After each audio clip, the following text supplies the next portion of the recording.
마가복음 13장입니다.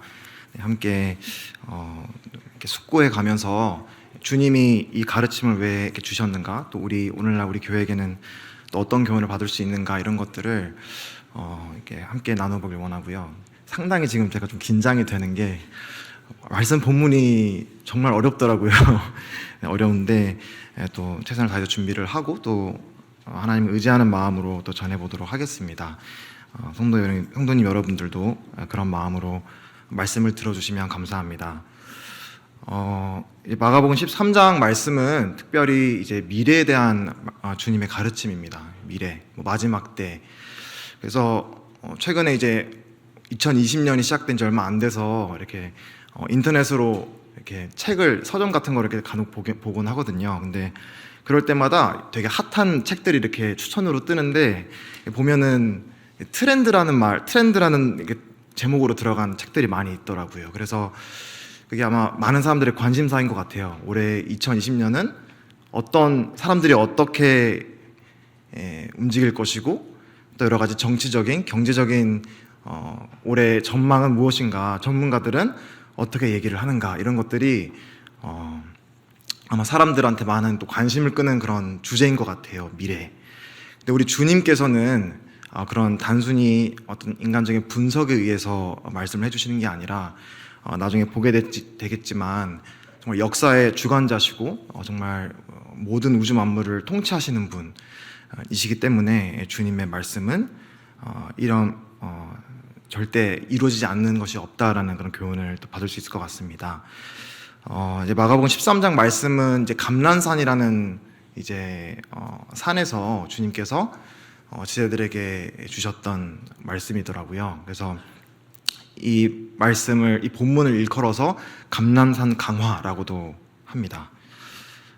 근데 이제 이 감난산 강화, 주님의 가르침이 어떻게 시작되었는가라는 걸 이렇게 이제 1절부터 4절까지를 이렇게 보시면은 이제 이 앞까지는 주님께서 성전에서 이제 종교 지도자들과 여러 가지 논쟁을 하시고, 또 바로 앞에 가진 경우는 이제 과부의 두렙돈, 잘 아시는 그런 이야기가 나옵니다. 이제 그 일이 있은 후에 이제 제자들과 주님은 이 예루살렘 성전을 나오면서 이제 이 제자들이 이 예루살렘 성전을 이렇게 바라보니 이 성전이 참 아주 웅장하고 아름다운 거예요. 다른 복음서에 의하면 이 성전은 이제 헤롯에 의해서 지어진 성전인데 46년 동안 이제 이 성전을 지었다고 했다고 합니다. 그러니까 오늘날에도 어떻게 보면은 몇 년 하면은 아주 오랜 시간을 이제라고 얘기를 할 수 있는데, 무려 46년 동안이나 예루살렘을 건축을 해서 지었으니 얼마나 이 성전이 아름답고 또 이렇게 웅장했겠습니까? 이제 제자들은 이제 그런 성전을 바라보면서 이제 아마 그런 또 외적인 웅장함에 또 매료가 되어서 주님 좀 너무나 아름답지 않습니까? 또 당시에 또 성전은 유대인들에게 큰 자부심이었잖아요. 그래서 그런 제자들의 말을 듣고 주님은 조금 초를 치는 그런 얘기를 하시더라고요. 이제 그 성전이 돌 하나도 돌 위에 남지 않고 모두 파괴될 것이다라는 이제 2절 말씀에 그렇게 적혀 있습니다. 아마 주님께서 성전을 일컬어서 이렇게 될 거라고 얘기를 하시는 이 말씀은 제자들에게 엄청 큰 충격이었을 것 같아요. 게다가 이제 이게 완공된 지 얼마 되지 않은 아주 새 건축물인 상태잖아요. 그런데 지금 바로 이 성전 앞에서 이 성전이 돌 위에 돌 하나도 남지 않고 다 파괴될 거다라는 말씀을 하셨던 거예요. 그래서 제자들은 이제 바로 그 자리에서는 얘기를 못하고 조용히 이제 감람산 위에서 이제 그 감람산 위에서는 이제 성전을 다 내다볼 수 있는 위치라고 하더라고요. 그래서 그 감람산 위에서 주님께 이제 조용히 묻습니다. 그러면서 이제 이 마가복음 13장의 이야기가 이제 시작이 되는데, 먼저 이 도입 부분에 제자들의 말을 통해서 또 곰곰이 생각을 해보니 참 우리의 시선이 또 우리의 어떤 생각하는 가치관이 어디에 있어야 되냐에 대해서 좀 생각을 하게 되었습니다. 참 제 자신도 그렇고 너무나 이런 외적인 모습, 겉모습, 외적인 화려함, 이런 것들에 저희 눈이 가기 되게 쉬운 것 같아요. 이 제자들 같은 경우도 이 성전의 크기와 또 이 화려함과 이런 것들에 아주 흥분이 되어 있었던 것 같거든요. 아마 우리 사람의 눈은 그런 것에 잘 이끌리는 것 같습니다. 하지만 우리 주님께서는 그런 종교적인 외형, 저희들에게 또 적용을 해본다면 정말 우리 교회를 생각할 때 무엇이 중요한가? 어떤 건물의 크기나 건물의 어떤 화려함, 외적인 모습, 겉으로 드러나는 여러 가지 결과물들, 이런 것들이 아니라는 것을 말씀해 주지 않나. 제자들은 그런 것에 환호했지만 또 유대인들이 다 그런 것에 환호를 했겠죠. 근데 이제 주님께서는 바로 얼마 지나지 않아서 로마 근해에서 다 그게 파괴돼 버리는, 얼마나 허망한 그런 것을 쫓아서 간다면 얼마나 부질없는 것일까. 그리고 조금 더 이 성전에 대해서 생각을 해본다면 이 성전이 왜 의미가 있었을까? 성전 앞에 있었던 이 모세가 광야에서 지었던 장막, 성막, 그리고 솔로몬이 지었던 성전, 이것이 왜 의미가 있었을까? 그게 과연 금으로 만들어져서 겉으로 보기에 화려해서 크기가 커서 그게 좋아 보였던 걸까? 아름답다고 얘기를 한 걸까? 그게 아니더라고요. 그 성막이 되었든 또 솔로몬의 성전이 되었든 그 안에 살아계신 우주 만물을 지으신 하나님께서 그 안에 임재하셨기 때문에, 하나님이 그 안에 계셨기 때문에 그 성전과 성막이 아름다웠던 것입니다. 그리고 이제 이 복음서에서 나오듯이 예수님께서 그 성전에 있는 이제 장사하는 사람들의 상을 엎으시면서 하신 말씀이 있죠. 이 하나님의 집은 이 만민이 기도하는 집이다. 이것을 강도의 소굴로 만들지 말라고 말씀하십니다. 이 성전이 의미가 있었던 이유는 이 겉모습이 화려해서가 아니라 이 살아계신 하나님이 그 안에 임재하셨고, 만민이, 이 모든 사람이 하나님 앞에 나와서 기도하고 하나님과 교제할 수 있는, 하나님과 사람이 교제하는 곳이었기 때문에 의미가 있고 아름다웠던 것이라고 말씀을 하는 것입니다. 이런 도입 부분을 통해서 우리가 정말 우리가 어떤 교회를 바라보든 무엇을 바라보든 간에 정말 어떤 관점으로 우리가 생각을 해야 될까라는 교훈을 받을 수 있을 것 같습니다. 이제 제자들은 질문을 합니다. 4절을 보시면, 13장 4절을 보시면 이제 제자들의 질문은 크게 두 가지로 이루어져 있다고 볼 수 있을 것 같습니다. 먼저는 시기였습니다. 시기. 주님이 이렇게 말씀을 하시는데 언제 이 일이 일어납니까? 그리고 두 번째는 그 일이 일어나기 위해서 어떤 징조가 일어납니까? 이 두 가지, 시기와 징조에 대해서 말씀을 하고 있습니다. 그리고 이제 이 동일한 내용을 다루고 있는 마태복음 24장에서는 조금 더 다른 부분을 또 더 덧붙여서 얘기를 하는데, 특히 이 징조에 대해서 말씀할 때 주의 임하심과 세상 끝에 일어날 징조는 무엇입니까? 라고 이제 제자들은 질문을 하고 있습니다. 앞에 말씀드릴 때 이제 이 건물이 아주 웅장하고 화려했기 때문에 이 제자들이 환호했다라고 설명을 드렸는데요. 그 이유 때문만은 아니었던 것 같아요. 단순히 그냥 그 건물이 크고 화려했기 때문에 환호했던 것이 아니라 이들이 정말 기대했던 것이 뭔가 있었는데, 그건 바로 주의 임하심. 바로 이 주님이 이 세상에 임하셔서 이 세상을 통치하시는, 다스리시는 그 시기를 이들은 이제 염두에 두고 있었기 때문에 이제 이 시편 2편, 이제 오늘 본문 통독 범위나 이런 걸 이제 시편 2편을 또 읽게 되었는데, 거기서 말씀하고 있듯이 바로 이 세상 군왕들을 다 무너뜨리시고 시온산에 왕을 세우시고 이제 하나님의 통치가 이루어지는 그것. 근데 사실은 이제 딱 46년 동안 이제 성전이 지어진 거예요. 그리고 나사렛에 한 예수님이라고 하는 한 분이 나타나셔서 이 메시아나 그리스도가 아니면 도저히 할 수 없는 여러 가지 기적과 이적들을 행하시고, 그리고 정말 사람으로선 도저히 할 수 없는 놀라운 그런 가르침들을 주고 있는 것이죠. 그리고 이제 자기들을 제자로 부르신 것입니다. 아마 이제 제자들의 마음속에 이제 성전이 이제 마련이 되어 있고 이제 예수님이 이제 이렇게 와서 막 놀라운 기적과 이적들을 행하고 계신 겁니다. 이때다. 바로 이때가 이 구약에서 예견했던 바로 이 메시아의 통치의 시대가 이제 드디어 왔구나라는 그런 기대에 부풀었기 때문에 아마 이 성전을 보고 그렇게 얘기하지 않았나 생각이 들었습니다. 하지만 이제 우리는 잘 알고 있죠. 이제 주님이 처음 이렇게 오신 이유는 이 지상을 다스리기 위해서 오신 것이 아니라 이 죄인들을 위해 죽기 위해서, 십자가에서 우리 죄를 위해 모든 대가를 치르기 위해서 먼저는 겸손한 모습으로, 이 나귀를 타는 이 겸손한 왕으로 오셨던 것이죠. 하지만 제자들은 그것을 잘 알지 못했던 것 같습니다. 이걸 통해서 제 자신도 그렇고 좀 생각을 해보면 이 사람이 기대하는 것과 하나님이 뜻은 다를 수가 있겠구나.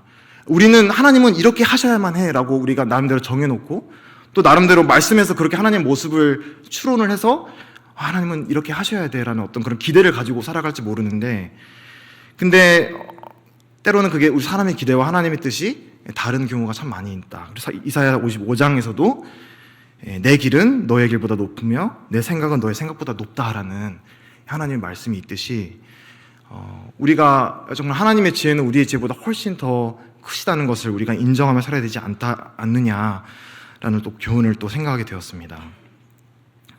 이제 이런 제자들의 질문, 시기와 징조에 대한 질문을 이제 받으신 주님께서는 이제 마가복음 13장을 쭉 통틀어서 이제 질문은 딱 짧게 했는데 아주 긴 대답을 주시고 있죠. 이제 참고서에서는 이렇게 그거를 한 질문에 대한 가장 긴 예수님의 대답이다라고 얘기를 하기도 하더라고요.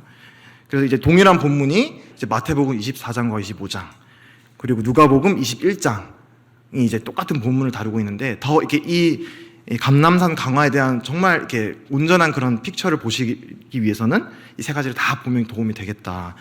또 이제 이 마지막 때에 대한 많은 또 예언들이 있고, 특별히 여기서는 또 다니엘서, 그리고 이제 요한계시록, 여러 가지 이제 선지서들을 같이 이제 보지 않으면 이 주님의 가르침을 이해하기 쉽지 않겠다라는 생각이 들어서, 아까 말씀드렸다시피 느끼게 됐던 게, 내가 얼마나 이 말씀에 이제 연구가 참 부족했는가라는 생각을 정말 많이 갖게 되었습니다. 그래서 최대한 노력은 했지만 참 부지런히 하나님 주님의 말씀을 또 연구해 되지 않는가라는 생각을 갖게 되었는데요.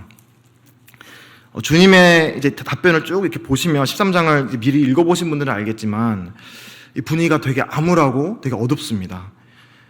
특별히 이제 이 말씀을 주고 있는 대상을 저희들이 특별히 좀 조심해서 생각을 해야 될 게, 여기 있는 말씀을 전부 다 교회나 이제 그리스도인들에게 적용하게 되면은 좀 이렇게 맞지 않는 부분들이 생기는 것입니다. 왜냐하면 이 주님께서 이 메시지를 주고 있는 대상은 이제 나중에 또 설명을 드리겠지만, 이 7년 동안의 환란기 동안에 이제 이 남아있는 자들, 잔존자들, 유대인들이 회심하고 이 주님을 믿고 그 환란기를 통과하면서 이 글을 읽게 될 사람들에 대해서 주님은 이 말씀을 주고 있는 것입니다. 그래서 되게 긴박한 어조로 말씀을 하고 있습니다. 그래서 이제 좀 처질 수가 있는데, 근데 우리가 이제 저도 그렇고 좀 기억을 해야 될 게, 주님의 말씀은 항상 절대적으로 이루어져 왔고 또 이루어질 것이라는 믿음을 가지고 저희가 말씀을 읽어야 되지 않나 생각이 들었습니다. 오늘날 정말 듣고 싶은 말만 들을 수 있는 시대에 저희가 살고 있잖아요.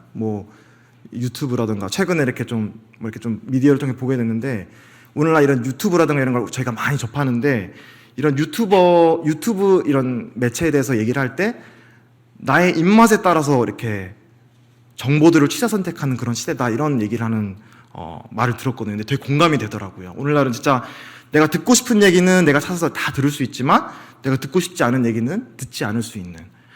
하지만 주님께서 지금 여기서 말씀하시는 좀 어둡고 아주 어려운 그런 시대를 말씀하고 있는데, 주님은 항상 우리가 듣고 싶어하는 말씀만 하시는 것이 아니라, 때로는 우리가 듣고 싶지는 않지만 꼭 들어야만 하는 그런 메시지를 주시는 것이죠. 왜냐하면 주님은 진실하신 분이시고 또 성경은 진실된 책이기 때문에 저희가 이 책을 대할 때 취사 선택해서 듣는 것이 아니라 정말 이거를 하나님의 말씀, 엄중한 말씀으로 받는 자세가 필요하다고 생각을 했습니다. 그래서 이제 이 말씀을 드리기 전에 이제 이미지를 가지면 좋겠다고 생각이 들었던 게, 이제 이 큰 시계를 이제 이미지가 떠오르더라고요. 이제 카운트다운 시계 있잖아요. 이제 남아있는 시간을 이렇게 알리는 카운트다운 시계가 있는데, 나중에 이제 71회, 다니엘서에서 말씀하는 71회라는 어떤 카운트다운이 이제 되는 시계가 있는데, 그 시계에 따라서 이렇게 움직이는 그런 모습을 상상하시면서 조금 오늘 좀 저도 좀 어떻게 잘 조리 있게 전달을 할 수 있을지 모르겠지만 최대한 이해하기 쉽도록 전달해 보도록 하겠습니다. 이제 5절부터 8절의 내용은 특별히 이제 현 시대의 특징들에 대해서 말씀해 주고 계십니다. 이 5절부터 8절까지 내용은 주님께서 이 땅에서 이 지상에 계시지 않을 때 이 지상에 나타날 되게 전반적인 일들, 일반적인 일들, 지금도 포함이 되는 것이죠. 우리 주님이 이 땅에 계시지 않을 때 나타나게 될 모습들에 대해서 주님은 이제 5절에서 8절까지를 말씀해 주고 계신데, 특별히 이제 눈에 들어오는 것들이 이제 거짓 메시아, 자기를 메시아라 일컫고, 특히 이제 사람의 미혹과 내 이름으로 와서 사람들을 속이는 사람들이 있을 것이다. 그리고 또 전쟁, 또 온갖 이제 유언비어, 그리고 지진, 그리고 기근, 이런 것들이 이제 언급이 되고 있습니다. 되게 최근 뉴스만 봐도 지금 여기에 있는 단어들이 맞다라고 생각되는 것들이 있죠. 근데 지금 이제 그런 것들이 일어날 거다라고 지금 주님께서 말씀해주고 있는 것입니다. 그런 마지막에 일어날 그런 징조들에서 말씀을 해주시면과 동시에 또 주님께서는 또 권고의 말씀도 해주십니다. 예를 들면 미혹을 받지 않도록 주의하라라는 말씀을 주시기도 하고, 7절을 보시면 두려워하지 말라라는 말씀을 하시죠. 이러한 일이 있어야 하되 아직 끝은 아니니라. 그리고 8절을 보시면 8절 끝에 이는 재난의 시작이니라 라는 말씀이 있습니다. 이런 많은 우리가 봤을 때 정말 어려운 그런 무시무시한 일들이 일어남에도 불구하고 주님께서는 이러한 것은 재난의 시작에 불과하다라고 말씀을 하고 있는 것입니다. 여기서 이제 재난이란 단어를 주목하시면 좋을 것 같은데요. 이 재난이란 단어는 실제 이제 원어로 보시면 진통이란 뜻이라고 하더라고요. 진통. 이제 임신한 여성이 이제 아이를 낳기 전에 겪는 진통, 산고. 이제 최근에 이제 저 친구가 또 이렇게 아기를 낳게 돼가지고 되게 많은 이렇게 미리 아버지가 되기 위해서 이런 준비를 해야 된다 이런 정보를 많이 얘기를 해주면서 이제 진통에 대해서도 이제 얘기를 이제 들었어요. 누구신지 다 아시는 이제 그 형제님이 이제 전문 박사가 되게 계시더라고요. 이제 어머니 자매님보다 더 전문 박사가 되게 계신 것 같기도 한데, 아무튼 그 진통에 대해서 얘기를 하더라고요. 그러면서 이제 진통이 뭐 이제 주기적으로 불규적으로 오다가 점점 그 진통이 이제 아이를 낳는 거에 가까워질수록 빨라지죠. 주기가. 그러다가 이제 아이를 놓는 것입니다. 근데 이제 이게 아기를 낳아보신 이제 자매님들, 모친님들 많이 계신데, 사실은 그 진통에 비하면 그 아이를 낳는 고통과 이 진통에 비교하면 비교할 수가 없죠. 잘 몰라서 없을 것 같아요. 정말 그 아기를 낳는 고통하고 그 아기를 낳기 전에 이제 이 진통하고 비교하면은 정말 상상할 수 없을 것입니다. 근데 주님께서는 정말 아기를 낳는 것 같은 고통의 때가 있는데, 그 때가 이르기 전에 그거를 알리는 전조의 고통들이 있을 거라는 얘기를 하고 있습니다. 그게 이제 저희들 지금 보고 있는 지금 여러 중동의 분쟁들 있잖아요. 뭐 여기 말하는 뭐 자연재해, 그리고 사람들 간의 그런 인적 재해. 그래서 이제 이 고통이라는 것이 비단 나쁜 것이 아닌 겁니다. 우리가 예를 들면 저 요즘에 좀 이빨이 아파가지고 이제 치과가 무서워서 안 가고 있는데, 지금 이게 치통이 있다는 거는 이 고통 자체가 안 좋은 게 아니라 지금 여기 뭔가 문제가 있다는 걸 지금 알려주는 신호잖아요. 그리고 예를 들면 아까 이 진통에서 말씀드렸는데 이 사인인 겁니다. 더 큰 진짜 무서운 고통이 있으니까 그거를 지금 경고하는, 지금 그거를 알려주는, 경고하는 그런 사인이 바로 그 진통인 것입니다.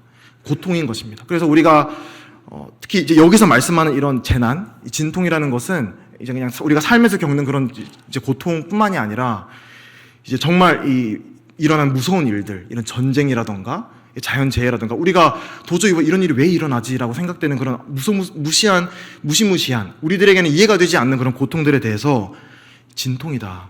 왜냐하면 더 큰, 정말 이 아기를 해산하는 그런 고통 같은 큰 고통의 때가 이를 것인데 너희들이 이때를 정말 준비하고 대비해야 된다라는 하나님의 사인이라는 것입니다. 근데 그 사인이 뭐냐라는 얘기가 이제 9절부터 27절까지 나오는 것이죠.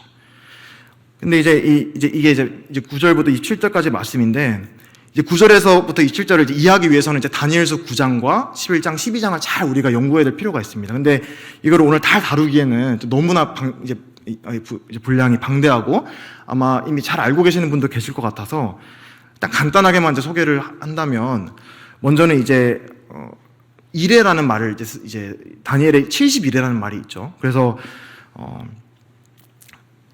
유대의 달력에서는 뭐 안식일이라던가 여러 절기들이 7이라는 숫자에 의해서 이렇게 로테이션이 됩니다. 7일간에 7개월 만에 7년 만에, 그리고 그 7년에 또 7년의 주기 만에 이렇게 어떤 특정한 하나님의 그 이제 절기들이 이렇게 나타나거든요.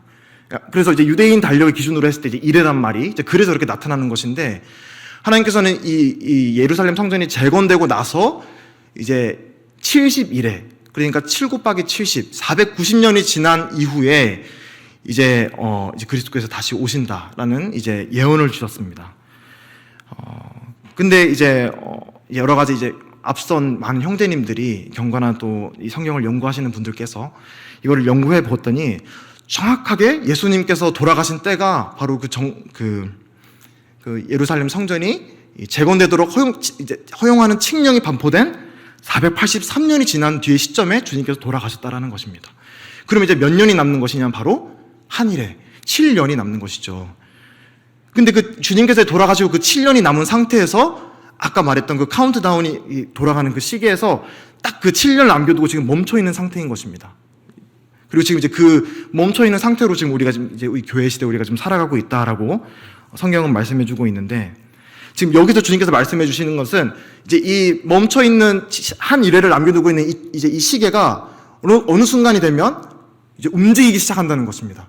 그때는 그 시계는 이제 멈출 수가 없는 거예요. 지금은 하나님의 은혜로, 하나님의 인내하시고 기다리시는 그 하나님의 그 인내로 지금 이제 멈춰 있는 상태에 있는 것인데, 이게 이제 움직이기 시작하면 이제 그때는 돌이킬 수가 없는 거예요. 한 일회 동안에. 그리고 움직이기 시작하면 결코 우리에게 이제 즐거운 그런 일이 일어나지 않는다라고 얘기를 하고 계신 것이죠. 그래서 이제 다니엘서 9장에서 말씀하고 또 12장에서 말씀하고 있는 이제 환란, 또 예레미야에서는 야곱의 환란의 때라고 불리는 이 한 일에 대한 말씀을 해주고 있는데, 이 말씀이 이제 이 한 일에는 두 부분으로 나눠져 있다고 말씀을 하십니다. 그래서 이제 이 7년, 3년 반과 3년 반으로 지금 나누어진 이 한 일회라는 시간이 이제 시작될 것인데, 이제 특별히 주님께서는 이제 9절부터 13절까지는 그 전반부에 대한 말씀이라고 저희들이 이해를 하면 좋을 것 같습니다. 그리고 전반부에는 어떤 일들이 일어날 것인가, 이제 사실 다 볼 수는 없겠지만 보시면 9절, 12절, 13절 이런 말씀을 한번 쭉 보시길 바랍니다. 보면은 이제 고소가 되고 형벌을 받고 매를 맞고 재판을 받고 투옥되고 순교하고 죽는다는 말도 있죠. 그리고 가족으로부터 배신을 당하고, 근데 이런 것들이 보면 다 나로 말미암아, 내 이름으로 말미암아, 이 예수님의 이름으로 말미암아서 이러한 끔찍한 핍박을 받게 되는 날이 올 것이다라고 얘기를 해주고 있습니다. 그리고 13절을 보시면 특별히 이제 이 시기를 겪어가는 성도님들, 예수님을 믿는 사람들의 믿음의 어떤 외적인 증거에 대해서 말씀을 하시는 게 인내에 대해서 말씀을 하고 있습니다. 끝까지 견디는 자는 구원을 받으리라. 주님께서 말씀하시는 이 말씀은 그때에도 이제 인내해야만 구원을 받는다 이런 뜻이 아니라 정말 진정으로 구원받은 사람들에게 나타나는 그런 특징이 바로 인내다. 정말 지금과는 상상할 수 없을 만큼, 지금의 고통이 예를 들면 그냥 진통이라 한다면 정말 아이를 낳는 듯한 엄청난 고통이 그때 이럴 때 그 핍박을 견디며 믿음을 시인해야 될 것이다라고 주님께서 말씀하고 계신 것이죠. 지금 이거는 이 세상에 대해서 말씀을 하고 계신 것입니다. 근데 아까 말씀드렸다시피 이 지금 때는 지금 오늘날 우리를 말씀하고 있는 것이 아니지만, 요한복음 15장 말씀을 잠시 가셔서 저희가 이런 교훈들을 받게 될 때 저희들이 단순히 유대인들만의 얘기니까 우리랑은 상관이 없다라는 그런 우리가 생각을 가지 않았으면 좋겠다는 생각을 가집니다. 15장 18절부터 21절까지를 보시면 주님께서는 비단 유대인들뿐만이 아니라 주님을 따르는 모든 제자들에게 말씀을 하십니다. 세상이 너희를 미워하면 너희보다 먼저 나를 미워한 줄 알라. 너희가 세상에 속하였으면 세상이 자기의 것을 사랑할 것이나 너희는 세상에 속한 자가 아니요 도리어 내가 너희를 세상에서 택하였기 때문에 세상이 너희를 미워하느니라. 내가 너에게 종이 주인보다 더 크지 못하다 한 말을 기억하라. 사람들이 나를 박해하였은즉 너희도 박해할 것이요 내 말을 지켰은즉 너희 말도 지킬 것이라. 이 말씀을 통해서 저희들이 받을 수 있는 교훈은 오늘날에도 지금 이 시대가 지금 여기서 말씀하고 있는 이 시대가 지금이랑 다른 시대가 아니라 지금 연장선 산에 있는 것입니다. 물론 이때는 교회는 휴거되고 없는 상태이긴 하지만 이 세상은 이렇게 주님을 배척하고, 우리 시편 2편 오늘 읽었던 말씀에서 보시면 세상의 군왕들이 여호와 그의 기름 부음 받은 자 그리스도를 어떻게 한다고 말씀하셨나요? 대적한다고 말씀하셨죠. 이게 바로 이 성경에 말하는 이 세상의 모습인 것입니다. 세상은 주님의 때에도 그랬고, 그리고 이때는 더욱 그렇게 하겠죠. 주님을 대적하고 주님을 못 박아 죽였던 이 세상은, 그리고 이 세상의 시스템은 오늘날에도 예수님을 이름으로 나아가는 우리들을 핍박하고 또 미워할 것이다 라고 주님께서는 말씀하고 계십니다. 이런 말씀들을 통해 볼 때 저 자신도 그렇고 이 세대에 대해서, 이 세상에 대해서 올바른 관점을 가져야겠구나. 이 세상이 뭔가 내가 예수님을 믿는 거에 대해서 인정해주지 않는 거에서 섭섭해할 이유가 없구나. 뭔가 이 세상이 그리스도를 점점 대적해 가는 쪽으로 흘러가는 것을 이상하게 여길 이유가 없구나. 그리고 세상을 그리스도를 친기독교적으로 만들려고 내가 억지로 이렇게 세상을 바꾸려고, 세상 시스템을 바꾸려고 하는 그런 노력이 의미 있는 것이 아니구나라는 저희들의 교훈이 바를 수 있다라고 생각을 합니다.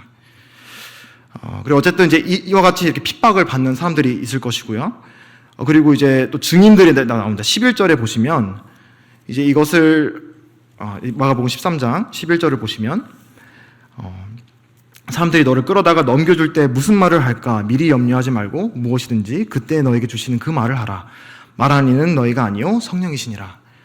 이때에도 이 남은 이 유대인들, 유대 민족들, 그리고 이제 회심한 자들에게 맡겨진 사명은 마찬가지로 복음을 전하는 것으로 보입니다. 그 앞에 보면 복음이 만국으로 전파되게 하라 함이라. 근데 이 복음을 전하게 될 때 누가 할 말을 준다고 말씀하시냐면 성령님이 준다. 그래서 오늘날도 마찬가지고, 물론 동일하진 않겠지만 정말 어려운 시기에 됐을 때 결국 이제 이들에게 맡겨진 사명을 하기 위해서, 말씀을 전하기 위해서는 이 성령님의 도우심이 필요하구나. 그리고 앞에서 이제 인내라는 말씀을 드렸는데, 이제 구원을, 믿음을 정말 지키기 위해서 이 인내라는 것, 끝까지 버티는, 이 핍박을 이겨내는 그런 인내가 필요한데, 또 그런 인내를 주시도록 돕는 분 또한 성령님이라고 생각을 합니다. 어쨌든 정말 어려운 시대를 지금 이제 주님께서는 말씀을 하고 계십니다. 그리고 이제 마가복음 13장 14절부터 이제 27절에 대해서 이제 말씀을 드리겠는데요. 이제 14절을 읽겠습니다. 14절에 멸망에 가증한 것이 서지 못할 곳에 선 것을 보거든 이른 자는 깨달을진저 그때 유대에 있는 자들은 산으로 도망갈지어다. 이제 여기서부터가 이제 아까 이제 환란기 7년 환란이 이제 3년 반으로 이렇게 나누어진다라고 말씀을 드렸는데, 바로 여기서부터가 이제 그 중간 지점을 가리킨다고 이제 다른 다니엘서라던가 요한계시록에서 말씀을 하고 있습니다. 이 멸망에 가증한 것. 이게 말씀하는 것이 다니엘서 12장 11절에 말씀하는 멸망에 할 가증한 것을 세울 때부터라는 말 하면서 이렇게 말씀을 하시는데, 바로 그게 이제 여기서 말씀하고 있는 것입니다.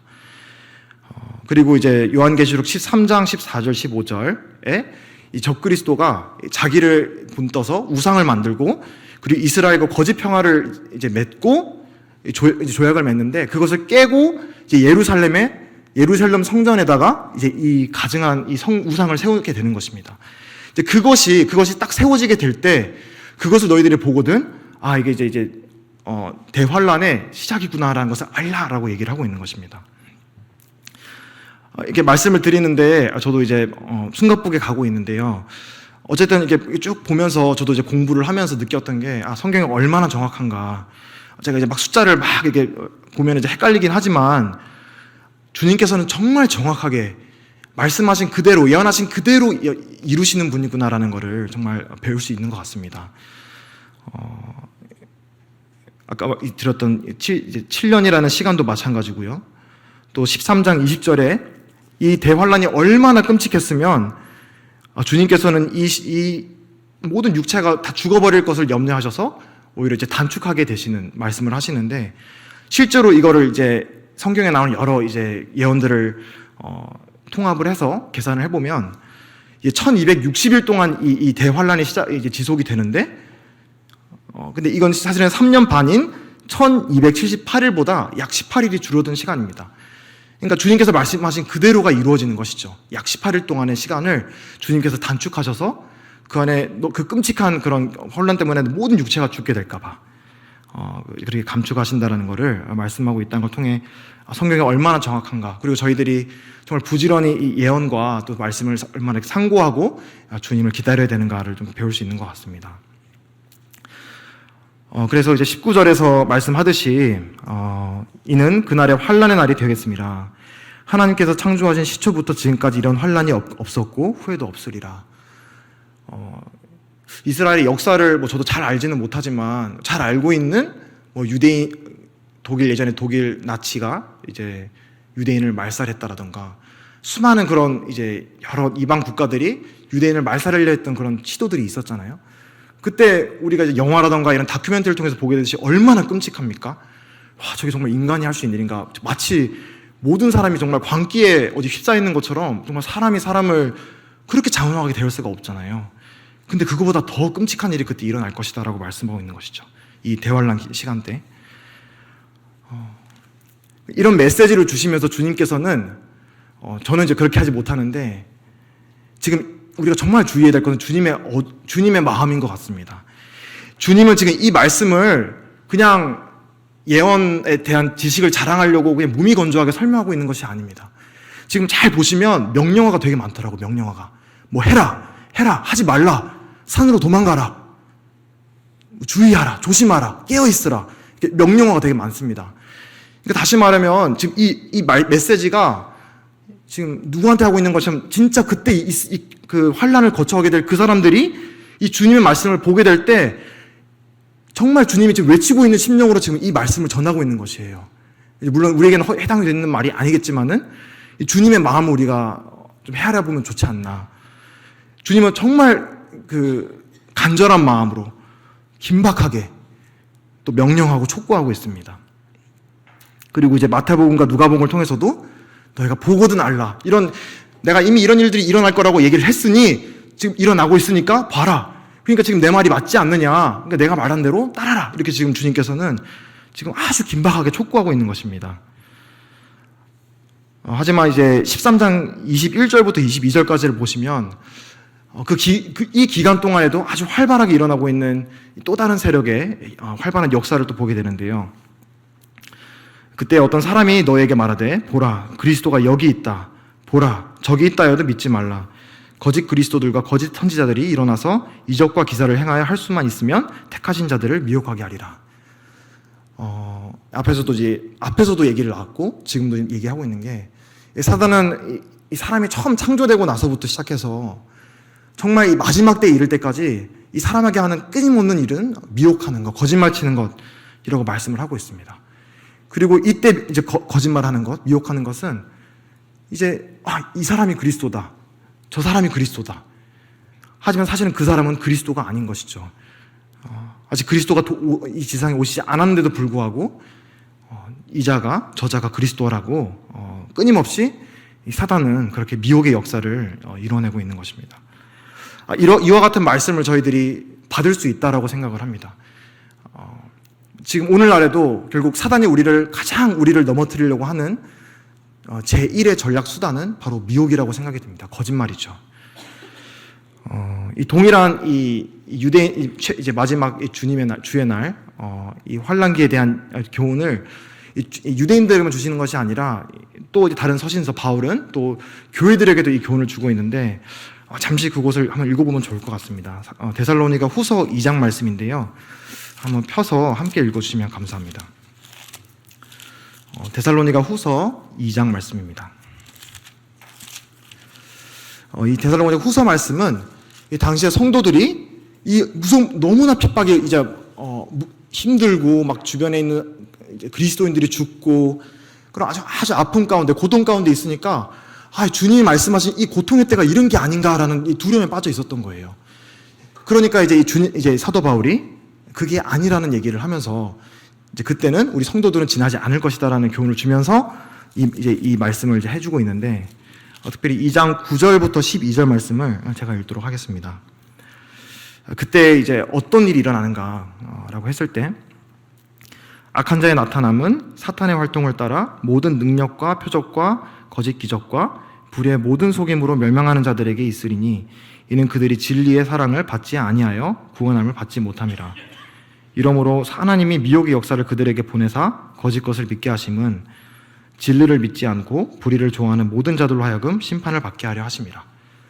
그러니까 이때에도 사단은 끊임없이 이 미혹의 역사, 진리로부터 멀어지게 하는, 근데 그 본질에 대해서 뭐라고 말씀을 하시냐면 왜 어떻게 사탄은 이 사람을 진리로부터 멀어지게 만드느냐, 결국은 본인들이 살고 있는 이 불의한 삶을 합리화시키는 삶을 사는 것입니다.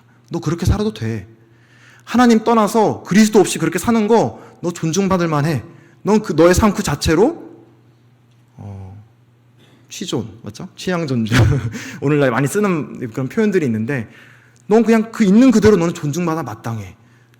근데 그러한 여러 가지 이제 달콤한 말들로 불의한 삶을 이제 포장하고 그냥 인정하는 것입니다. 그리고 오늘날 많은 세상의 법들이라던가 그런 방향으로 나가고 있죠. 하나님의 말씀에 거스르는 삶을 살고 그러한 쪽으로 가는데도 불구하고 그걸 불의하다고 얘기를 안 해요. 오히려 좋은 것이라 얘기하고 오히려 또 격려를 하고 독려를 합니다. 하지만 기억하십니까? 주님께서 이 땅에 오셨을 때 가장 먼저 외치셨던 말이 회개하라. 하나님의 나라가 가까웠다. 회개하라. 너희들이 지금 이 하나님을 떠나서 그리고 그리스도를 떠나서 살아가는 이 삶은 잘못됐으니까 회개해서 돌이켜라라고 하나님, 그게 주님의 메시지였습니다. 그게 진리인 거예요. 근데 이 사단은 그걸 그렇게 하도록 냅두지 않습니다. 네 삶 그대로 살아도 돼. 그대로 나아가. 그래서 이 불의를 사랑하는 사람들은 결국 이 진리를 믿지 못하게 되는 것입니다. 그리고 이제 대환란 기간 때 그러한 일들이 계속 일어날 것이다라고 말씀을 하고 있고, 그리고 마찬가지로 사단은 오늘날에 우리에게도 그렇게 이제 미혹을 한다. 그래서 저희들이 그런 걸 조심해야 된다라는 교훈을 받을 수 있을 것 같습니다. 그래서 이제 13장, 마가복음 13장으로 돌아오셔서 24절부터 27절까지가 이제 그리스도의 재림에 대해서 말씀을 하고 있습니다. 이제 제자들은 정말 기대를 했을 것 같아요. 주님은 회개하라. 하나님의 나라가 가까이 왔다. 너희 손에 잡을 수 있을 만큼 바로 앞에 왔다. 라고 얘기를 하니 바로 지금 주님이 이 하나님의 나라가 시작될 거라고 생각을 했겠죠. 하지만 이런 일들이 있기 전에는 하나님의 나라가 시작되지 않을 거라고 주님은 지금 말씀해주고 있는 것입니다. 그래서 많은 주님의 오시기 직전에 1월 성신이 흔들리고 큰 혼돈이 있고 그런 이후에 26절을 보시면 그때에 인자가 구름을 타고 큰 권능과 영광으로 오는 것을 사람들이 보리라. 사람들은 계속 미혹합니다. 봐라. 저자가 그리스도다. 봐라. 끊임없이 우리의 참된 그리스도를 보지 못하도록 우리의 시선을 계속 방해를 하는데, 정말 이때 이 그리스도께서 다시 오시게 될 때는 정말 모든 사람들이 이 영광과 큰 권능으로 오시는 그리스도를 보게 될 것이라고 말씀을 하고 있습니다. 그리고 이때에야 비로소 이 지상에는 이 정의와 공의의 통치가 이루어질 것이다 라는 것이 성경의 가르침입니다. 절대 주님이 오시기 전까지는 하나님의 기준에 봤을 때 공의로운 통치나 정의의 완전한 그런 통치가 이루어질 수 없는 것이죠. 오직 온전하신 왕, 그리고 아버지 하나님께 온전히 순종하실 수 있는 그분께서 이 땅에 다시 오셔야만 이 땅의 모든 이런 혼돈과 잘못된 문제들이 바로잡히고 제대로 서게 될 것이다. 이건 저희들이 아주 이 땅을 살아가면서 많은 어떤 오해들이나 잘못된 행동을 방지하는 그런 믿음을 주는 그런 말씀이라고 생각을 합니다. 요한계시록 1장 7절에서는 이렇게 말씀을 합니다. 볼지어다 그가 구름을 타고 오시리라. 각 사람의 눈이 그를 보겠고 그를 찌른 자들도 볼 것이요 땅에 있는 모든 족속이 그로 말미암아 애곡하리니. 아까 이제 불렀던 찬송에서는 주님이 다시 오실 때 저희가 기쁨으로 찬양한다는 그런 이제 저희가 찬양을 불렀었는데, 근데 이제 여기서는 이제 이 땅에 이제 심판하시는 주님을 바라보는 이 죄인들, 거듭나지 않은 사람들은 애곡할 것이다 라고 얘기를 하고 있습니다. 그래서 지금 기회가 주어져 있을 때 정말 주님의 이 겸손하신 주님을 바라보고 그분의 영광, 십자가의 영광을 보고 정말 회개의 기쁨의 눈물을 흘릴 것인지, 아니면 지금 여기서 보는 것처럼 정말 그때는 이제 더 이상 너무 때늦은 그런 주님의 심판주로 오시는 주님을 보고 정말 가슴을 치면서 애곡하고 후회하고 한탄하는 눈물을 흘릴 것인지, 그는 결국 우리가 그리스도를 우리의 구주로 영접하느냐에 따라 달려있다는 것입니다. 그리고 그 때가 오기 전까지 주님께서는 곧 오시겠다고 하셨는데 좀 저희들에게 주어진 사명이 무엇인지가 좀 생각을 해볼 수 있을 것 같습니다. 성경은 이 주님의 임하심을 분명히 두 번으로 말씀을 하고 있습니다. 유대인은 이 그리스도의 초림, 처음 오심을 제대로 알지 못했습니다. 그들이 기대했던 것은 영광으로 오시는 주님, 권능으로 오시는 주님만을 기대하고 이 구약에 이미 예언되어 있었던 겸손하시고 우리의 죄를 담당하시는 그런 메시아의 모습을 마음에 받아들일 수가 없었던 것이죠. 그리고 주님이 그런 것들을 다 이제 말씀과 기적으로 입증을 하셨음에도 불구하고 결국은 부인하고 거절하고 말았습니다. 근데 오늘날 우리가 살아가는 우리 그리스도인도 마찬가지로 이 그리스도의 재림, 우리는 이제 확실하게 주님의 처음 오셔서 보이신 이 나타나신 영광을 바라본 자들로서 이제 이 두 번째 오시는 주님의 영광을 저희는 정말 기대하고 바라보고 살아야 된다는 말씀을 하고 있습니다. 베드로서 3장에는 말세에 이런 사람들이 있을 거라고 얘기를 하고 있습니다. 말세에 조롱하는 자들에 대해서 얘기를 하고 있는데요. 말세에는 조롱하는 사람들이 있을 거라고 얘기를 합니다. 뭐라고 조롱을 하느냐? 주께서 강림하신다는 약속이 어디 있느냐? 여러분 이런 조롱을 들으면 어떻게 대답을 하시겠습니까? 주께서 강림하신다는 약속이 어디 있느냐? 주님이 온다는 약속이 어디 있느냐라고 조롱한다는 것이죠. 반면에 이제 이 그리스도인들에게 이제 사도 베드로는 얘기를 합니다. 하나님의 날이 이 주님의 임하심을 하나님의 날이 임하기를 바라보고 간절히 사모하라. 하나님의 날이 임하심을 바라보고 간절히 사모해라. 이 사모하라는 말은 재촉한다는 말이라고 하더라고요. 주님의 오심을 정말 간절하게 바라고 주님 빨리 와주세요. 주님 오시기를 정말 기대합니다. 주님을 보고 싶습니다. 주님 사랑합니다. 이 사랑하는 주님을 보고 싶습니다라는 그런 마음으로 이 그리스도인들이 살아 마땅하다라고 말씀을 해주고 있는 것입니다. 28절부터 37절, 이제 마가복음 13장 23절부터 37절까지는 이 주님의 깨어 있어라는 이제 권고와 명령을 기록하고 있습니다. 특별히 이제 무화과 나무의 비유를 말씀하고 있는데, 이제 무화과 나무가 연해지고 그리고 잎사귀가 나면 이제 여름의 계절이 가까이 왔다는 걸 알듯이 너희들이 그때 지금 내가 말한 이런 일들이 일어난 걸 보거든 인자가 가까이 문 앞에 이른 줄을 알라라고 얘기하고 있습니다. 이제 문 앞이라는 단어를 보니까 또 이제 저희도 이제 생각나는 계시록에 나오는 문 앞에 서서 두드리는 분의 모습이 생각이 납니다. 어쨌든 마지막 때에 주님은 뭔가 문 앞에, 문 밖에서 이제 들어오시기를 이제 기다리기 직전인 모습으로 많이 묘사가 되는 것 같아요. 이제 13장 30절과 31절. 특히 이제 이 일이 분명히 일어날 것을 어떻게 알 수 있느냐. 지금 이 말한 징조들과 이 주님이 말한 이 말씀을 믿을 수 있는 근거가 어디 있느냐 했을 때 마가복음 13장 30절과 31절에서 주님은 이렇게 말씀을 하십니다. 천지는 없어지겠으나 내 말은 없어지지 아니하리라. 30절에 내가 진실로 너에게 말하노니 이 세대가 지나가기 전에 이 일이 다 일어나리라. 앞에서 말씀드렸듯이 주님은 역사의 주관자이십니다. 주님이 말씀하신 거는 그대로 되어진다라고 말씀하고 있는 것입니다. 그리고 지금 이제 이 글을 이제 나중에 미래에 이 환란의 때에 읽게 될 이 사람들을 위해서 주님은 이제 이렇게 말씀을 하고 계신 것이죠.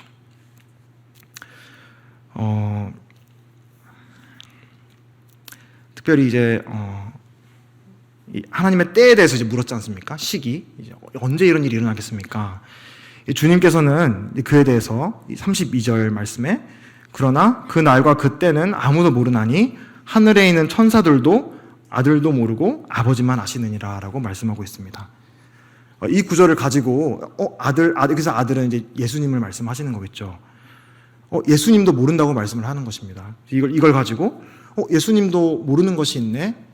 예수님은 전지전능하신 분 하나님 아니셔? 그럼 주님은 하나님이 아니시네라고 이렇게 공격을 하는 사람이 질문을 하는 사람이 있는데, 여기서 말씀하고 있는 건 그런 의미가 아니라 주님께서는 이 땅에 내려오셨을 때 그분의 모든 걸 행할 수 있는 능력뿐만이 아니라 또 모든 걸 알 수 있는 이 지적인 지식도 아버지께서 허락하시는 만큼 취하기로 결정을 하셨다는 말씀으로 저는 이해가 되었습니다. 다시 말하면 이거는 주님의 겸손하시고 또 아버지에 대한 자발적인 순종의 표현이지 주님께서 하나님이 아니시라는 말씀은 아니라는 것입니다. 다른 여러 성경에서도 주님은 때에 대해서 말씀을 하실 때 아직 내 때가 이르지 않았다. 아직 아버지께서 나에게 허락된 때가 아직 이르지 않았다. 우리 하나님의 아들이신 예수님께서도 이 땅에 살아가실 때 본인이 주도적으로 때를 결정해가면서 살았던 것이 아니라 아버지께서 때를 허락하실 때 그때 순종하며 살았던 것을 보게 되는 것입니다. 그리고 주님께서 부활하신 이후에도 이제 사도들은, 이제 제자들은 이제 또 때를 묻습니다. 하나님의 나라가 이제 임하는 것입니까? 그때에도 주님께서는 때와 시기는 아버지께서 자기의 권한으로 두셨으니 너희가 알 바가 아니다. 근데 여기서 저는 이제 특별히 이제 주목이 되었던 표현이 아버지라는 표현이었습니다. 성경을 보시면 이제 보통 난 너희를 종으로 부르지 아니했다. 왜냐하면 종은 주인이 하는 것을 알지 못하기 때문에, 그래서 난 너희들을 친구로 불렀다. 왜냐하면 친구는 친구가 하는 것을 알기 때문에, 이런 말씀을 하시죠. 근데 주님께서 이 때가 언제 일어날지를 모르신다고 말씀하셨는데 이때 아버지의 권한이라고 얘기를 하는 것입니다. 단순히 정말 그냥 일방적으로 그냥 주인과 종의 관계뿐만이 아니라 정말 아버지와 아들의 관계로서 정말 아버지 하나님의 선하심과 사랑과 또 하나님의 모든 그 어떠하심을 정말 그 신뢰하는 그런 마음으로 정말 이 때에 대한 것도, 때에 대해서 안다는 지식조차도 이제 이 하나님 아버지께 의탁하고 맡기는, 그리고 본인은 정말 이제 내려가서 이제 가라라고 아버지 하나님께 이제 명령을 받기 전까지 기다리는 그런 마음 자세로 사셨다. 그리고 지금도 그렇게 저희를 이때를 위해서 주님은 하나님 보좌 우편에서 기다리고 계시다라는 말씀이 생각이 들었습니다. 그래서 이제 이 말씀을 쭉 보면서 이제 말이 좀 어눌해서 좀 제가 혹시 다 이해가 안 되시더라도 이해를 해주시기 바라고요. 근데 그냥 전달해 드리고 싶었던 것은 주님이 이러한 메시지를 절대 그냥 무미건조하게 하시고 있다는 게 아닌 것입니다. 정말 울부짖는 마음으로 지금 하고 계신 것이거든요. 제가 그냥 말로만 울부짖는다는 얘기가 아니라 나중에 설명을 드리겠습니다. 이제 특별히 이제 마지막에는 이제 교훈에 대해서 말씀하셨다. 그러니 이제 어떻게 하라? 그러니 예수님께서는 이제 이런 교훈을 주시면서 그러니 이제 어떻게 하라라고 말씀하시냐면 주의하라, 깨어 있으라. 그때가 언제인지 알지 못함이라. 이제 문지기에 대한 비유를 들면서 이 마치 내가 이 땅을 주인이 떠나고 이 문지기에게 맡겨놓고 깨어 있어라고 부탁을 해놓고 떠난 것과 같다. 너희가 그 문지기처럼, 충성된 청지기처럼, 문지기처럼 깨어서 있어다오라고 얘기를 하고 있습니다. 그리고 이제 마지막 37절에 내가 너에게 하는 이 말은 모든 사람에게 하는 말이라. 저희들에게도 하시는 말씀인 것이죠. 그래서 이제 깨어 있으라라는 말씀을 특별히 상고해 보면서 지금 이제 여기가 어디라고 말씀을 드렸죠? 지금 이 위치가 감람산이라고 말씀을 드렸죠. 혹시 기억나시나요? 이 감람산이 이 주님이 아주 습관적으로 자주 했던 것이 있었어요. 이제 누가복음을 보니까 주님이 습관을 따라 감람산으로 기도를 하러 가셨더라고요. 한 번 가신 게 아니라. 그러니까 주님께서는 이 감람산이 기도의 장소였어요.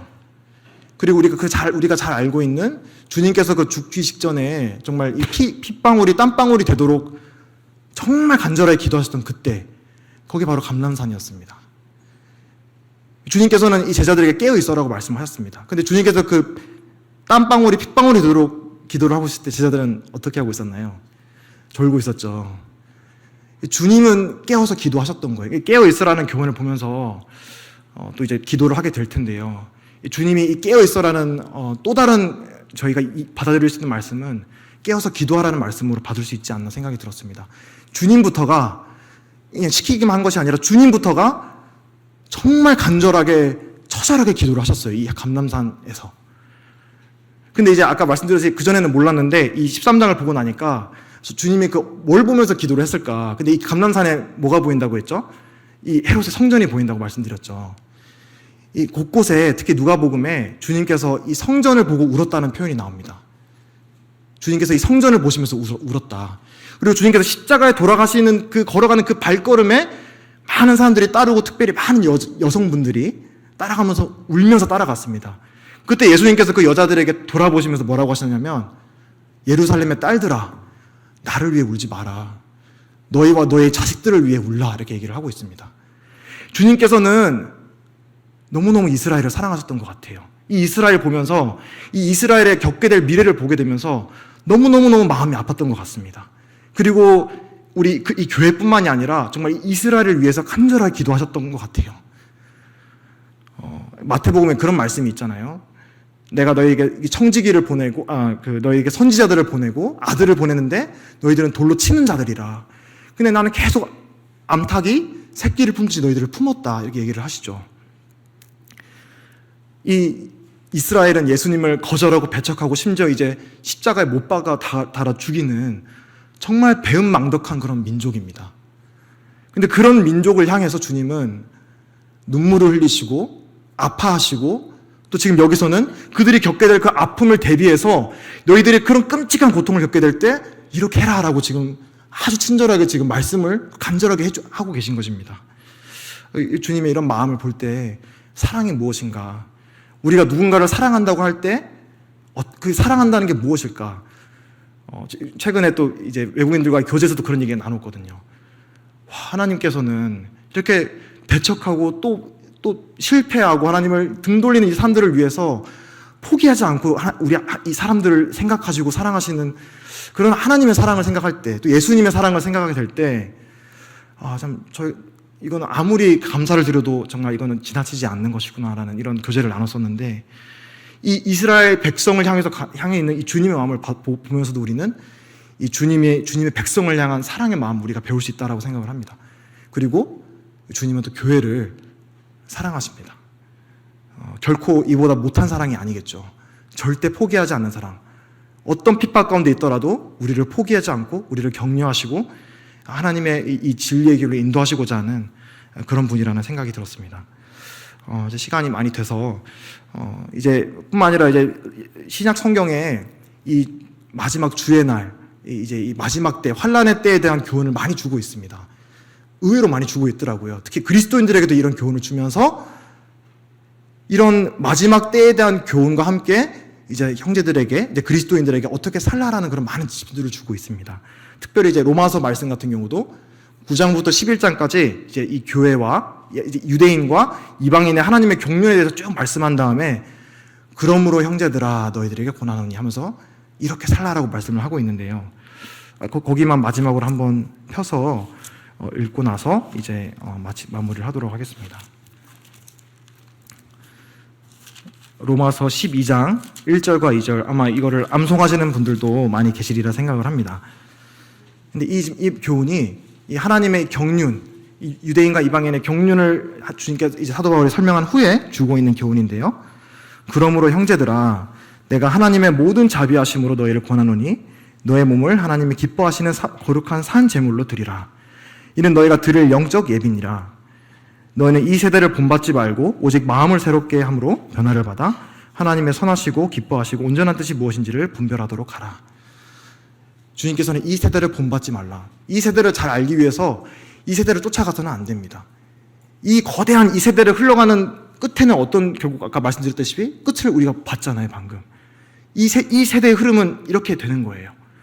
근데 지금 성경은 이 그리스도인들에게 이 세대를 본받지 말라 하면서 마음을 새롭게 함을 받아 너의 이 몸을 거룩한 산 제물로 드리고 예배하는 삶을 살고 정말 주님의 기쁘시고 온전한 뜻이 무엇인지를 분별하는 삶을 살라라고 저희들에게 말씀해주고 있습니다.